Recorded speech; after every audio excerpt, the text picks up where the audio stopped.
Hi there, I'm Angela Brown, and this is Ask a House Cleaner. This is a show where you get to ask a house cleaning question, and I get to help you find an answer. Woohoo! Okay, so today's question comes from a house cleaner who has been contacted by a massage therapist. And the massage therapist would like to trade massage therapy in exchange for house cleaning. Now, when you trade something back and forth like that, there's a term called barter, and it's also known as swapping. Okay, so a direct trade would be where you have house cleaning and the massage therapist has massage therapy and you swap services. Okay, so no money exchanges hands. Her question is, should I do this? Is this a good way to do business? Well, it's a great question because it can be a great way to do business if it works for you. So what it comes down to is there are two ways to do barter. One is a direct trade, and that is like what I just explained, where you have something and someone else has something else and you swap. So no money exchanges hands. But what if you don't need what they want? Like, let's say that this house cleaner didn't need or didn't want massage therapy. That's not a good trade for her because that's not something she's going to use. So if you're going to do a barter deal or you're going to trade or exchange products and services, there are 5 rules of bartering that you need to pay attention to. So the first rule of barter is number 1. Do you need what that person has in exchange for trade? Because if you don't need it, it's not a good deal for you. Rule number 2 is what you're offering a fair trade. Now, by that I mean this. Let's say that you are going to charge $300 for house cleaning, and the massage therapist, each session that they have is only $50. So you're not going to give a $300 house cleaning in exchange for a $50 massage, right? That's not a fair trade. So you want to make sure that it's a fair trade. Now, what you can do, if you decide that you want to do the direct trade with the massage therapist, what you can do is you can say, can you make me some vouchers? So instead of me giving you a $300 house cleaning in exchange for a $50 therapy session, what you give me is you give me 6 vouchers at $50. So now you have a whole collection that you can then give away as gifts for Mother's Day, for example.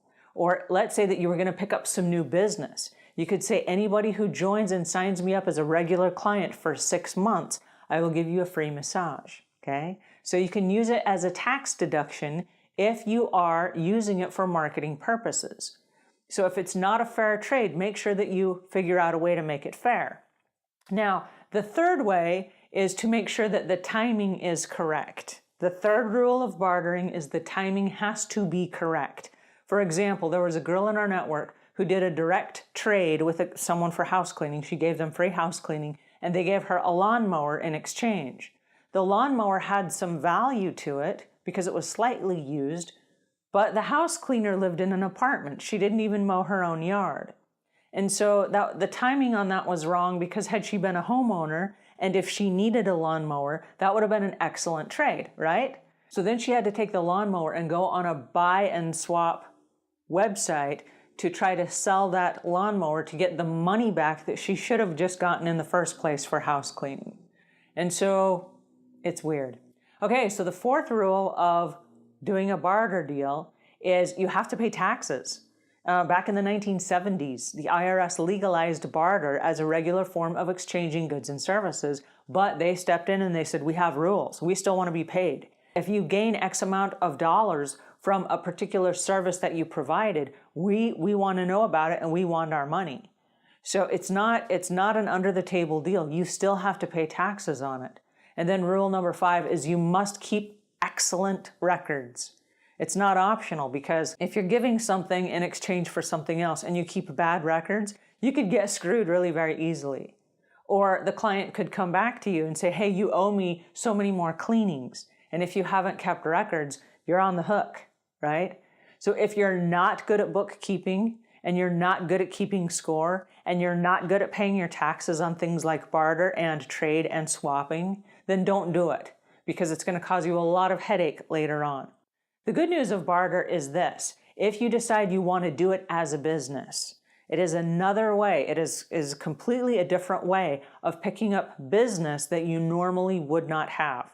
Now, we talked about the direct trade where you have something, they have something, you swap. There's also what's known as a barter exchange. Now, one of the very first jobs that I had when I moved away from home was I worked as a broker in a barter exchange. And so what happened is we were like a clearinghouse where there were a whole bunch of different companies who would call me up on the phone randomly and say, I've got a bunch of goods and services that we haven't sold this month.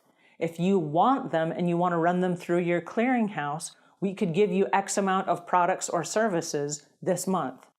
And it was always changing. Every month it was something different. But I might get a phone call from Adams Outdoor Advertising. And they would say, hey, we have billboards all up and down the interstate that range from about $1,500 to $1,700 a month.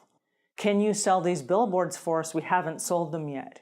So then I would call my clients, a restaurant, for example, and I would say, would you like to have this billboard that is near your location for $1,700 a month? And they would say, yeah, that's a great deal. Well, the company that has the billboards doesn't necessarily need $1,700 worth of food. So we talked about the vouchers.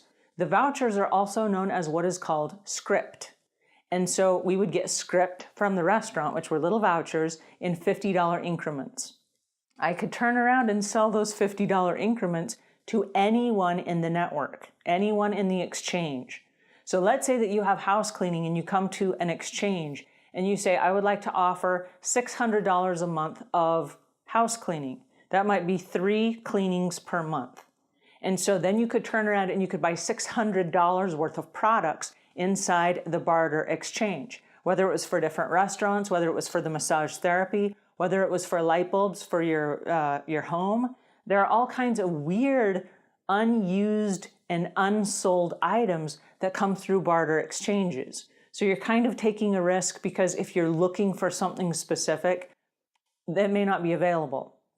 But if it is available, and if there are things that you need, like advertising, a lot of times there are soft costs. Like advertising, for example, it's kind of a soft cost. If a magazine is going to be printed on a particular day and they haven't sold an ad, they're still going to print that magazine even if you don't advertise in it. They're going to find somebody or something to put inside that magazine. And so that's a great time as a house cleaner, if you want to do advertising in a magazine, to do a barter deal so that you're not paying cash for that ad. You see what I'm saying? So there are different ways to do that. The thing with a barter exchange is there's usually a membership fee and there's usually a transaction fee. So if you decide that you want to barter, it is another way of you giving however much you can give, whether it's 2, 3, 5, 10 cleanings a month, to that exchange in exchange for a bunch of other things that are available to you. It could be website design. It could be somebody helping you with your SEO for your getting your business up to the search engines. It could be somebody helping you with social media where they figure out templates that you can reuse on an ongoing basis. With barter, you can purchase someone designing you a logo for your company. All different kinds of things that you may not even have thought of as a barter option. So should you do barter for your business? I don't recommend it if you're just starting out because you have a lot of other things to figure out to get your business off the ground. But every savvy business person knows that the day will come when you have to start thinking creatively and thinking outside the box. And as soon as you start figuring out ways that you can barter and that you can trade, you can pick up a whole bunch of customers you wouldn't have had otherwise. You can purchase a bunch of services that maybe you don't have cash for. But as long as you have a service and you haven't sold it, and this is a great opportunity when someone cancels, you can pick up the telephone and call the barter exchange and say, hey, is there anyone in your network that needs a house cleaning tomorrow from 10 until 2? I just had a cancellation, I have an opening. You're not going to sell it anyway, right? And so if that's an open slot, you can sell that to the barter exchange, take that money, and then go buy restaurant script or buy advertising or social media help or website design or any of these other services. So is it an opportunity? Yeah, it is. Is it a good one? Yeah, it is. So consider it as an opportunity for you to do business just a little bit differently and perhaps a little more creatively. All right, so that's it for today. If you enjoyed this tip, please pass it on to a friend who may benefit from it. And you can also ask us questions and leave comments in the section below. Have you ever used Barter? I'm totally curious. Let me know what your experience is. And until I see you again, leave the world a cleaner place than when you found it.